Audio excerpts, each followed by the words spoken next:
दास जी मिथिला धाम से। राधे राधे महाराज श्री जय जय श्री। राधे राधे महाराज जी। महाराज जी, गुरुदेव भगवान की कृपा से एक गुरुनिष्ठ साधक के जीवन में नाम जप, गुरु प्रदत्त मंत्र जाप और भगवत चिंतन प्रतिदिन होता है। साधक हर परिस्थिति में इस जन्म में भगवत प्राप्ति करना चाहता है तो उसे और क्या करना चाहिए और क्या सावधानियां बरतनी चाहिए?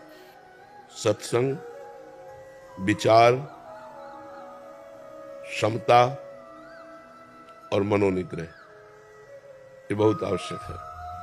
सत्संग के द्वारा प्राप्त विवेक से हर समय हम विचार परायण रहें, कहीं कोई असत वृत्ति हमको प्रिय न लगने लगे। असत क्रिया, असत चिंतन, असत वृत्ति, जैसे पराई माता बहनों की तरफ गंदी दृष्टि, धन के द्वारा प्राप्त होने वाले सुखों में प्रियता, मान बढ़ाई, यश कीर्ति, ये सब असत वृत्ति हैं।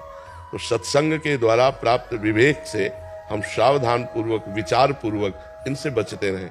और क्षमता, मान अपमान में सम, निंदा स्तुति में सम, सुख दुख में सम, जय पराजय में सम। सम एक बहुत शीतलता है।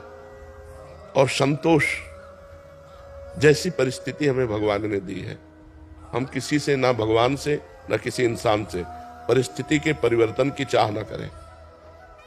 सत्संग, विचार, मनोनिग्रह, हमारा मन जहां जहां जाता है वहां से हटा करके अपने लक्ष्य में लगाना। बार बार ऐसा हम अभ्यास करें और विचार विवेक के द्वारा वैराग्य पूर्ण जीवन रहे। तो सत्संग, विचार, मनोनिग्रह, सम और संतोष, ये 5 लक्षण जिसके हृदय में हैं वो भगवान की कृपा से भगवान को प्राप्त कर लेगा। नित्य सत्संग मिले हैं और विचार परायण प्रतिपल रहे, क्योंकि मन हमारा भोगों की तरफ भाग रहा है तो हम विचार के द्वारा काटें उसे। सब लोग भोगी रहे हैं।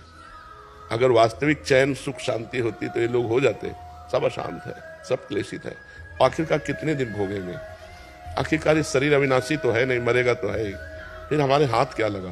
तो विचार के द्वारा हम भोगों का त्याग करें, मन को जहां जहां जाए वहां से हटाकर अपने लक्ष्य पे लगाएं। मनोनिग्रह और सम, द्वंद्वों में सम रहना सीखें। सुख दुख में, लाभ हानि में, मान अपमान में सम रहना सीखें। और सबसे बड़ी चीज है संतोष। हर परिस्थिति में संतोष।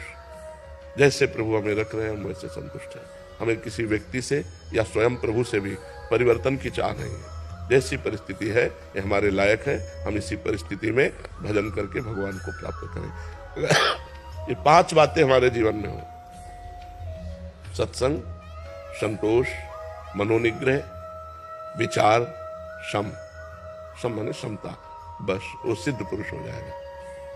ये 5 शब्दों को याद कर लो कि इनका हमारे जीवन में योग है कि नहीं।